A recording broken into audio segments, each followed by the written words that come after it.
सही आचरण ही इंसान को महान बनाती है। अगर आपके अंदर बोलने का स्किल नहीं है तो आपका सब व्यर्थ है। आप कितने भी पढ़े लिखे हों, आपके पास चाहे कितना भी पैसा हो, लेकिन आपके अंदर बोलने का टैलेंट नहीं है तो आप लोगों की नज़रों में बेकार ही माने जाओगे, क्योंकि ये दुनिया आपके सभ्य आचरण, रिस्पेक्ट को ही देखती है, ना कि आपकी इनकम को। हाँ, वो अलग बात है कि पैसे पर ही दुनिया मर रही है, लेकिन पैसा बहुत कुछ है पर सब कुछ नहीं है।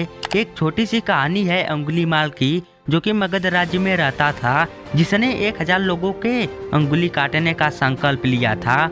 एक बार की बात है, जब भगवान बुद्ध एक गांव से गुजर रहे थे, तभी वहां के लोगों को देखे तो वे काफी हड़बड़ाहट से अपने घरों में भाग रहे थे।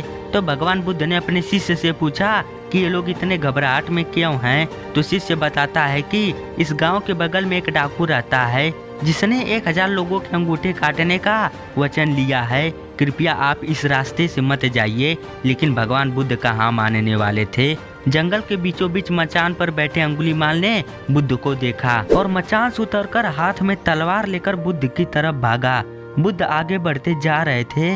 अंगुलीमाल पीछे से जोर जोर से बोल रहा था, रुको रुको। बुद्ध नहीं रुके। डाकू को और क्रोध आ गया। वो तेजी से दौड़कर बुद्ध के सामने आकर बोला, मैं कब से रुकने के लिए कह रहा हूँ, तुम रुकते क्यों नहीं। बुद्ध मुस्कुरा कर बोले, मैं तो न जाने कब से रुका हुआ हूँ, दौड़ तो तुम रहे हो। अंगुलीमाल बोला, तुझे मेरे से डर नहीं लगता। सारा मगध देश मुझसे डरता है। मैं सबसे ज्यादा शक्तिशाली और बलशाली हूँ। तेरे पास जो कुछ भी है निकाल दे, वरना मैं तुझे मार दूंगा। भगवान बुद्ध निर्भय भाव से बोले, मैं ये कैसे मान लूं कि तुम राज्य के सबसे शक्तिशाली व्यक्ति हो।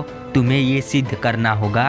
अंगुलीमाल बोला, ठीक है। बुद्ध ने कहा, तुम उस पेड़ की टहनी को तोड़ लाओ। अंगुलीमाल टहनी को तोड़ लाया। फिर बुद्ध ने कहा, अब इस टहनी को पेड़ पर वापस लगा दो।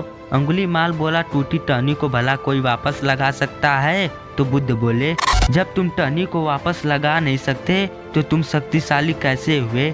यदि तुम किसी को जीवन दे नहीं सकते तो उसे मृत्यु देने का तुम्हारा कोई अधिकार नहीं है। इतना सुनकर अंगुलीमाल के हृदय में करुणा का भाव जाग गया और आंखों से आंसू आ गए। और यही अंगुलीमाल आगे चलकर बहुत बड़ा एक सन्यासी बना। तो किसी के एक छोटी सी विचार भी किसी के जीवन को बदल देती है। इसी तरह भगवान बुद्ध की 2 लाइनें अंगुलीमाल के जीवन को बदल दी।